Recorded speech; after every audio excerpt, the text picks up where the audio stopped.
Hey guys, in the middle of my install here for the AFE 3-inch off-road downpipe 2015 F150. Just doing a size comparison right now before I throw it in, so you can see actually the difference in what you're getting. Definitely a lot more flow on the new stuff. So this is just so you guys can see it before I put it in, and then I'll finish up after I install. Thanks. Alright guys, under the truck here, 2015 F150, putting in the downpipe. Got my transmission supported there. Just wanted to give you guys a little view underneath the truck. Hardest part of this install right now has been taking off this transmission mount, and that's because I guess I didn't have the right socket, and I've been using 2 crescent wrenches, and they got some kind of coating on these bolts, and it makes it really difficult. But I'm about to throw it in. Other than that, pretty smooth install so far. That was the only real major thing I ran into, but just to give you guys a little bit of view under the truck, what it looks like without the downpipe install. So I'm about to put it in, then I'll get back. Alright guys, the deed is done. Downpipe is installed.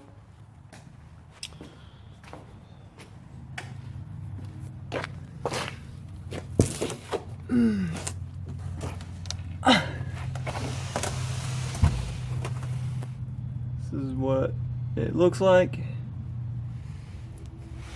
Let's start back here.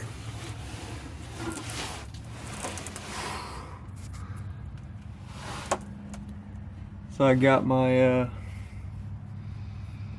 downpipe now, 3-inch AFE downpipe. No cats.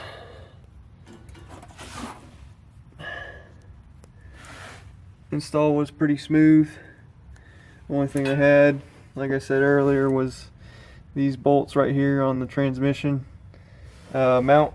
I didn't have, I guess, the right socket, so I had to use a 2 crescent wrenches, and the same for under here. Goes back to my 3-inch AFE exhaust. So this is what it looks like. Took me a few hours just because I had to use the crescent wrenches, but other than that, real do-it-yourself install. Only thing I would say was definitely make sure you got gloves and safety glasses. I burned myself on the cat when I was taking it out. You know, this is how I got it set up, just on these ramps, and just moving it on those heated it up, and I burned myself. But other than that, standard gloves and safety glasses, and then you'll need a couple crescent wrenches and a full socket set to do this. And with all that said, it took me about 3 hours to do. About to get it tuned and then start it up.